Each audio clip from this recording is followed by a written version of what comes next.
Umat Allah yang terkasih, selamat pagi dan salam dalam kasih Kristus. Allah hendak melangsungkan perjamuan agung dan Dia mengundang semua orang untuk hadir. Syaratnya hanya satu: kenakanlah pakaian pesta. Setiap orang yang membuka diri dan mengenakan roh Yesus Kristus pasti mengenakan pakaian resmi untuk perjamuan dan siap duduk dalam perjamuan itu. Santo Bernardus yang gereja peringati hari ini menanggapi undangan itu dengan mengupayakan kesempurnaan hidup lewat penyangkalan diri, kerendahan hati, dan cinta akan Allah. Dia didapati pantas dan sungguh mengenakan pakaian pesta oleh Allah. Dalam nama Bapa dan Putra dan Roh Kudus. Amin.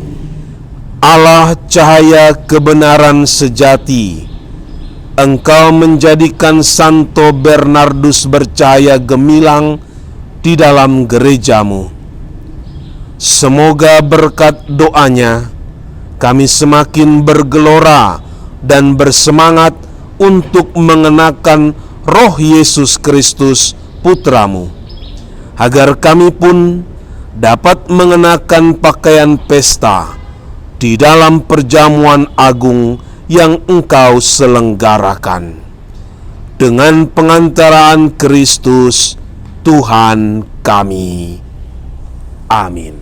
Tuhan bersamamu dan bersama rohmu. Inilah Injil Yesus Kristus menurut Matius. Dimuliakanlah Tuhan. Pada suatu ketika, Yesus berbicara kepada para imam kepala dan pemuka rakyat dengan memakai perumpamaan. Ia bersabda, "Hal kerajaan surga itu seumpama seorang raja yang mengadakan perjamuan nikah untuk anaknya.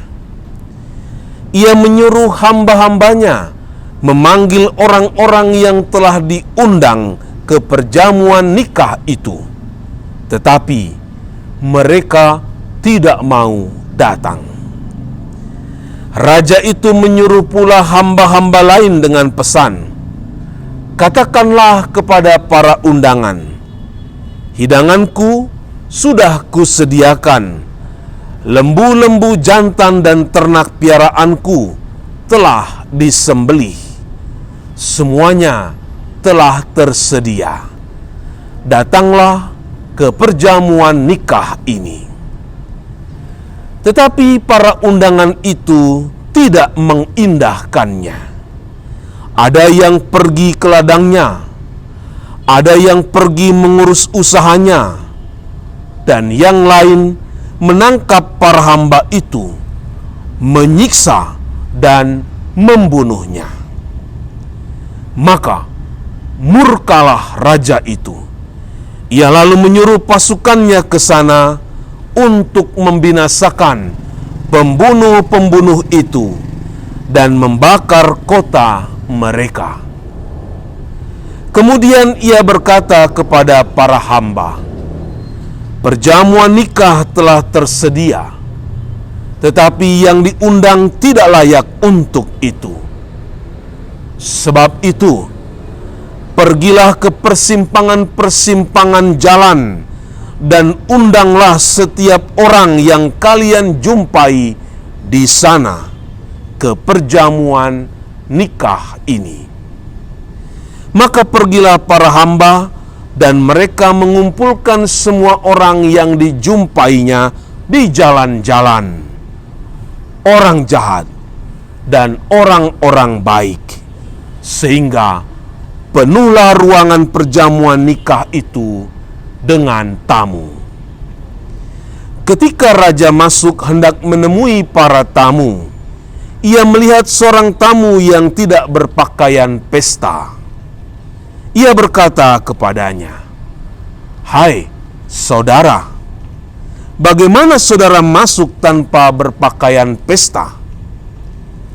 Tetapi orang itu diam saja. Maka raja lalu berkata kepada para hamba, "Ikatlah kaki dan tangannya, dan campakkanlah orang itu ke dalam kegelapan yang paling gelap. Di sana akan ada ratap dan kertak gigi.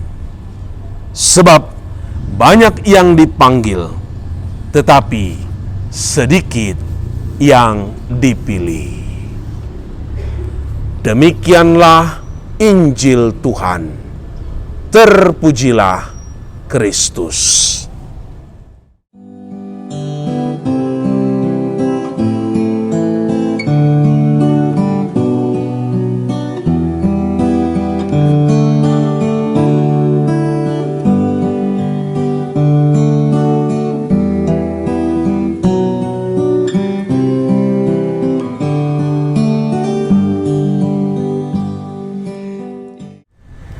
Umat Allah yang terkasih,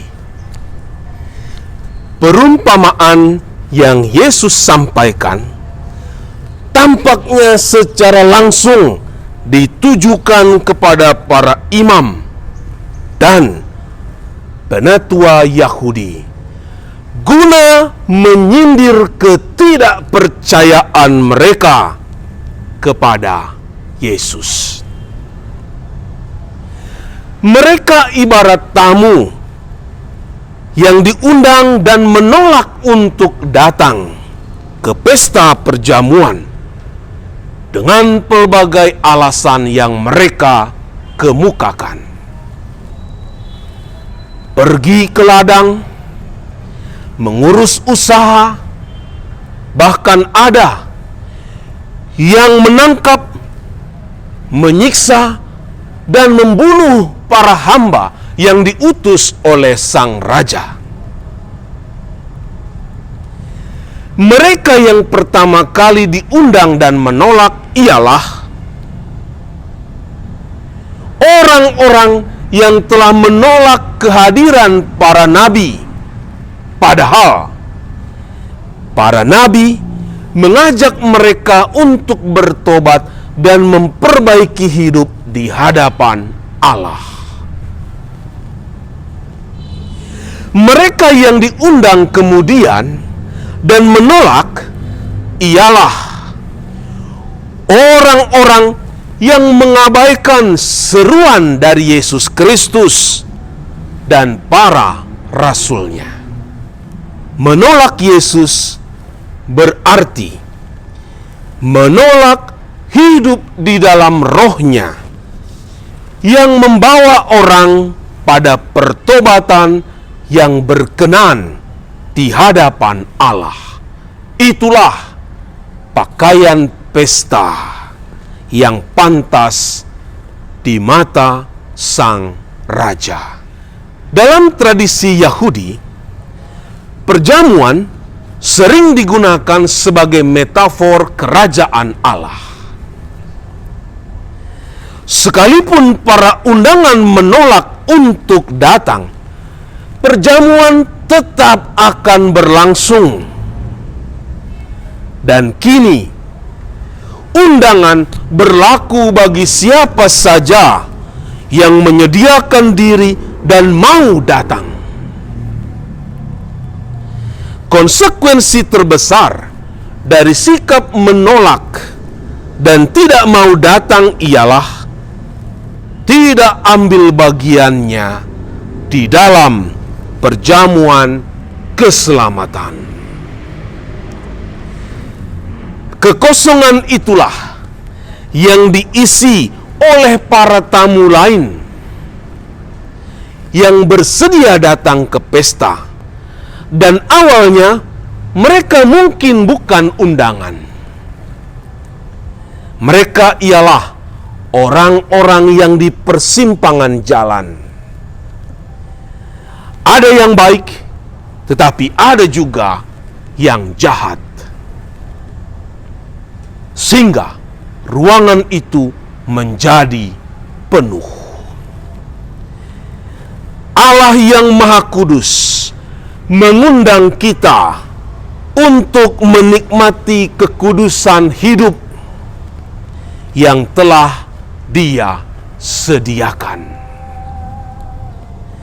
Untuk bisa memenuhi standar kekudusan atau pakaian pesta yang Allah minta, kita harus mengenakan dan menghidupi Roh Kristus, sebab Kristus adalah yang paling berkenan di mata dan di hati Allah Bapanya. Yesus Kristus adalah anak yang paling berkenan, yang konsekuen, yang taat kepada perintah Sang Bapa. Bukan seperti anak sulung yang mengatakan, "Baik Bapa," tetapi dia tidak pernah melaksanakan perintah bapanya. Berpakaian pesta maksudnya ialah semua orang yang diundang masuk ke dalam kerajaan Allah harus melakukan pembaruan hidup seutuhnya dari dalam dirinya. Hal itu hanya mungkin terjadi jika setiap orang membuka diri terhadap Roh Yesus Kristus. Roh Yesus itulah yang menjadikan kita resmi mengenakan pakaian pesta. Tuhan Yesus Kristus, kami ingin selalu bisa memenuhi undangan pesta yang Engkau sebarkan. Perkenankan kami duduk satu meja hidangan dengan Dikau, agar kami selalu memandang semarak kemuliaan-Mu. Dikaulah Tuhan dan Juru Selamat kami, sekarang dan selama-lamanya. Amin. Tuhan bersamamu dan bersama rohmu. Semoga saudara-saudari selalu membuka hati untuk menerima undangan Tuhan ke pestanya dan selalu berpakaian pesta yang pantas, yaitu dengan pertobatan sejati. Dan kita diberkati oleh Allah yang Maha Kuasa, Bapa dan Putra dan Roh Kudus. Amin.